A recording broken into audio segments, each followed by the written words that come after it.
So when we look into our own hearts, you see a mixture of wheat. Like, I have some generosity, I have some goodness, I have some virtue, I have some desire to do what's right. But I also know that I'm plagued with sin, with weakness, with selfishness and anger and resentment. That there's just a mixture of weeds and wheat within us. Plants need water. Plants need fertilizer. Plants need care and attention.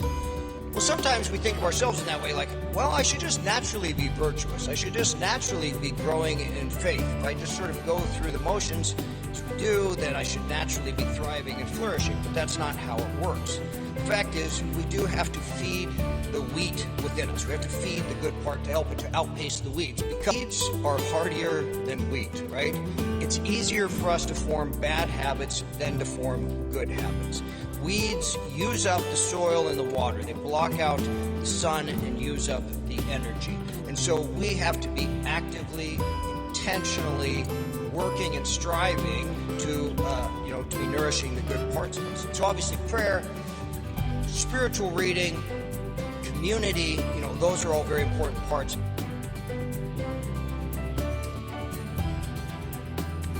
Now, we all know that phones are bad, that most of the internet is bad, it's killing us and destroying our world, but we might as well take something good out of it, which we can use here, and that is the ability to access and to have at your fingertips all of this great Catholic formation.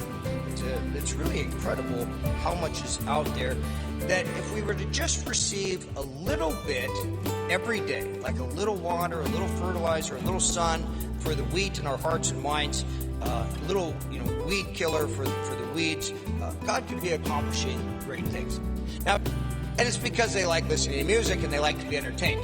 I can understand that to some degree, but I would just say, in this day and age, we don't get to just be entertained and to enjoy ourselves. We need to be working.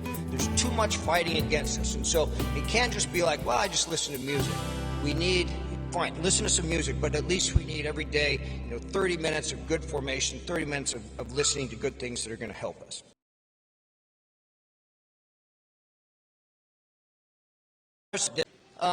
I love this gospel of the weeds and the wheat, or it's called the wheat and the tares traditionally. I love it because I think it just, when we look at the world, when we look around the world, it's exactly the reality we see. The world is a mixture of weeds and of wheat. We see that, first of all, in the church, and you see this all the time. Jesus says, it's in the kingdom of heaven there's going to be weeds and wheat growing up. And I always have to think this, like you see in the news, like Cardinal so-and-so said this, crazy thing, or these church people are doing this crazy thing, or these bishops did this, or the priests did that, or, this politician who claims to be a devout Catholic does this. You just have to remember, yep, the Lord promised us there would be weeds and wheat growing up in his church in the kingdom of heaven. And so don't be scandalized and don't be surprised. It's what the Lord promised. The second thing, when we look at the world, I can be very bothered, and I'm sure you can as well. Like, why doesn't God do something about these terrible people who commit such evil in our world? Leaders, people through their greed, violent and destructive people. Like, why doesn't the Lord do something about it?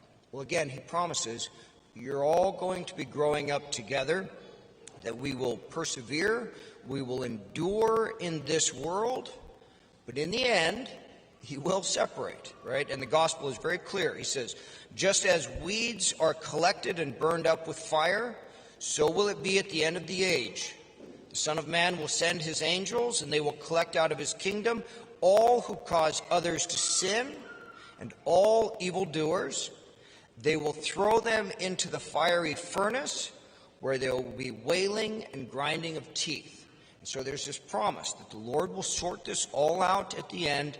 Those who've done evil will be held accountable for it, he says, in an eternal way in a fiery furnace. But then, really, most importantly, for the weeds and the wheat, is when we look into our own heart, we see, I'm a mixture of weeds and of wheat. And there's that great quote from Alexander Solzhenitsyn in the Gulag Archipelago where he says, the line separating good and evil passes not through states, nor between classes, nor between political parties either, but The line separating good and evil passes through every human heart. And then he says, that line shifts. It oscillates with the years. So when we look into our own hearts, you see a mixture of wheat, like I have some generosity, I have some goodness, I have some virtue, I have some desire to do what's right. But I also know that I'm plagued with sin, with weakness, with selfishness and anger and resentment, that there's just a mixture of weeds and wheat within us. But I like Solzhenitsyn's point where he says the line oscillates, it moves. It's not just a constant fixed thing. Instead, it shifts. Sometimes we're better, sometimes we're worse. And, this would be my point, we have some say in where that line is falling. We have some say in, what's the dominant part that's growing up within it. Is it the weeds or the wheat? And I don't think I've ever told you all this story, but it's a good illustration of this. And again, as all my stories are, this is completely true. It's not exaggerated for the purpose of illustration. So a few years ago, I thought to myself, I don't know why I go buy those little plastic packages of herbs. You only use half of it and throw the rest away. They cost $4 each. Just a waste of money. I need to plant some herbs in my backyard. So I think I thought about that for about 2 years. And then one day I was driving past a nursery. It said half off sale. I thought this was my chance. I stopped in. I bought the pots, the soil, rosemary, thyme, sage, mint. It's very important for various reasons we won't go into right now. And potted them all really well, followed the instructions that the lady gave me, put them on the back porch, and sort of just left them there on the back porch where they would get some sun, and I would be in charge of watering them on a regular basis. Well, I was pretty negligent at accomplishing my watering duties, and they sort of withered and weren't doing very well at all. So I realized, why don't you just put them in the sprinkler, under the sprinkler where it'll be taken care of and it won't be something you have to do. Well, that helped them a little bit. But after a while, they still were just not doing very well. They made it a solid year. You'd go out there, I couldn't, this is sort of embarrassing. Even my rosemary wasn't growing, which you see that growing on next to, in anybody's yards and trees, like any fool could grow this. I couldn't grow it.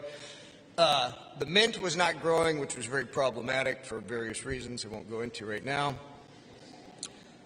It's just not working. Now, my sense was just this. Plants should grow naturally. They should just thrive. I mean, they're out in the woods. Nobody's out there fertilizing them and weeding them and watering them and all this. They should just grow naturally. And finally, I was at the Ace Hardware one time and I saw this miracle grow and I thought, well, I guess I might as well buy that. So I bought some of it, sprinkled it on there, and lo and behold, all of a sudden, more mint than a person could drink, all of this kind of stuff. More mint than you could make recipes out of. All of this stuff's growing very, very well. And my point is, I just assumed that it should naturally grow. Well, that's just not the way it works. Plants need water. Plants need fertilizer. Plants need care and attention. Well, sometimes we think of ourselves in that way, I should just naturally be virtuous. I should just naturally be growing in faith. If I just sort of go through the motions as we do, then I should naturally be thriving and flourishing. But that's not how it works. The fact is, we do have to feed the wheat within us. We have to feed the good part to help it to outpace the weeds, because this is just the reality.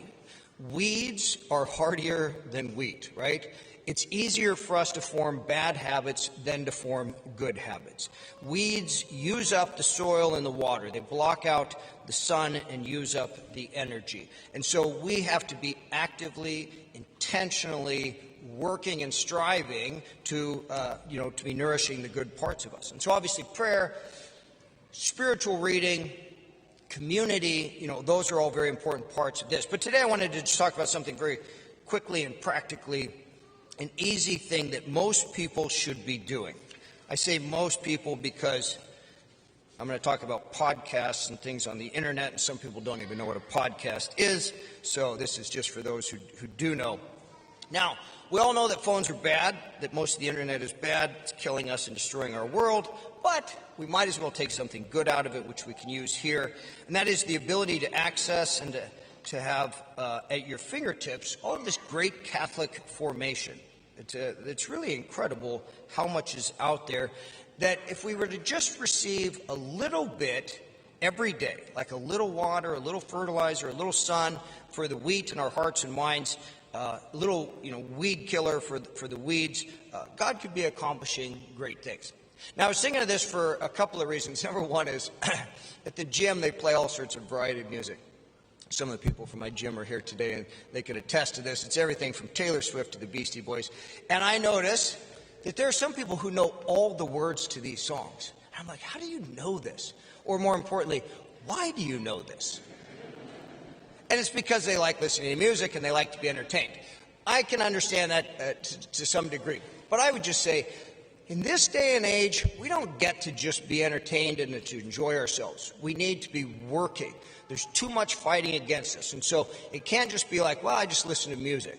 We need, fine, listen to some music, but at least we need every day, 30 minutes of good formation, 30 minutes of listening to good things that are going to help us. The other is, all right, I'm going to skip that example so I don't go so long. Well, I'll give you it real quick. There's this priest I know who's he has a really tough time. He's very depressed. He's overweight. He drinks too much. And when I say to him, like, well, why don't you listen to some of this stuff? It might be helpful. He's like, I like to listen to sports radio and sports talk shows. Now, I kind of like sports a little bit, but sports talk shows are the most inane thing, ever invented. You're like, Monday morning.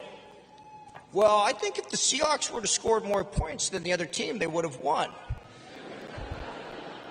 Yeah, that's a good point, Jim. Thank you. So, the thing is like, I said to this priest, like, if everything in your life was great, maybe you could be doing that. But it's not great. Everything in your life is bad, and this is the thing that could help you, and it's such an easy thing to do. Turn on one of these podcasts, listen to one every day, listen to a half hour every day, just to be kind of nourishing and refreshing in some way. So, and again, I'm not saying never listen to sports radio or music or whatever, but first, we got to do something good for ourselves. We got to be forming ourselves, and God has brought something good out of the internet and out of our phones, and so we might as well do it. I gave you a whole list of some great things. I, of course, love Restore the Glory and Dr. Bob Schuchts and Jake Khym. I love this one. I've listened to probably all their episodes at least twice or something. Talks about everything from marriage to healing to theology of the body and all of these things. And I recommend it to a lot of people. Like if you're stuck in a rut, if you find yourself sort of with these addictive sins, if you're struggling in marriage, there's a lot of great things to listen to there. And then another one I came across recently I'd never heard of, but it's very good, Interior Integration for Catholics, and then especially on prayer, Discerning Hearts. For women, Abiding Together. For men, a Catholic Gentleman. And then all of these great ones on formation in the faith, which most of you have probably heard of in some way. Family life and parenting. A quick story. Recently I was talking to this guy who was like, I have so much trouble putting my kids to bed every night. It's an argument and a fight, and I'm yelling, and I get angry at my wife, and the whole thing's a disaster. I'm like, I don't know what you should do, but I bet you could find the resources out there if you looked to change that, to rather than just keep doing the same thing over and over and over again, like, why don't you figure something out?